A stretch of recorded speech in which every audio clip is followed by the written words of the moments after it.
So జనరల్గా M Tech ICT through AICTE GATE ద్వారా అయితే 42 సీట్లు చెప్పాను కదండి. 16 machine learning, 13 software systems, 8 VLSI embedded systems, 5 wireless communication signaling process. ఇన్ని తక్కువ ఉంటాయని చెప్పేసి మీరు కంగారు పడొద్దంటే, తక్కువ ఉంటాయి. క్వాలిటీ ఉన్న కాలేజీలో ఆబ్వియస్గా తక్కువ ఉంటాయి.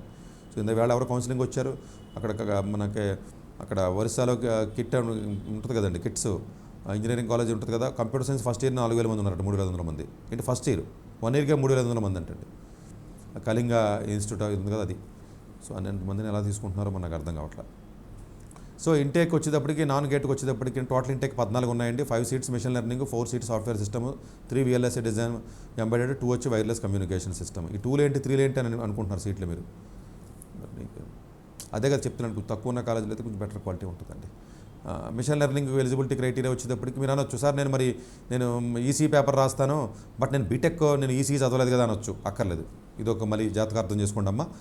బీటెక్లో మీరు సిఎస్ చదివినా, ఐటీ చదివినా, ఎలక్ట్రికల్ చదివినా, ఈసీ చదివినా, ఇన్స్ట్రుమెంటేషన్ చదివినా కూడా మిషన్ లెర్నింగ్ వెళ్ళవచ్చు, సాఫ్ట్వేర్ సిస్టమ్కి వెళ్ళొచ్చు. ఎంఎస్సీ డిగ్రీ చదివినా వెళ్ళొచ్చు, computer science, electronics, maths, statistics చదివినా వెళ్ళొచ్చు. ఎంఎస్సీ డిగ్రీ ఎంసీఏ చదివినా కూడా వెళ్ళొచ్చు.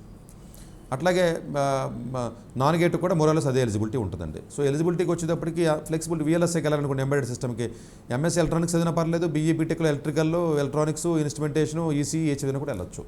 అంటే బీటెక్లో కొంత వేరే బ్రాంచ్ చదివినప్పటికి కూడా మీకు ఆ ఫ్లెక్సిబిలిటీ ఉంటుందండి. ఎంటెక్ ప్రోగ్రామ్కి వెళ్ళినప్పుడు కొంత సిలబస్ని మీరు చదువుకోవాలి.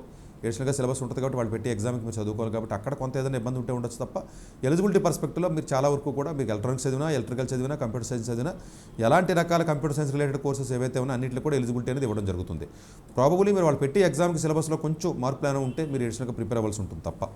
సో ఫీజు వచ్చేటప్పుడు తక్కువే ఉంటుందండి, 1,15,000 రూపాయలు మాత్రమే ఉందండి. మామూలుగా MSc data science, MSc IT Dhirubhai అంబానీలో ఉన్నాయి, మనం వీడియోలు చేశాము.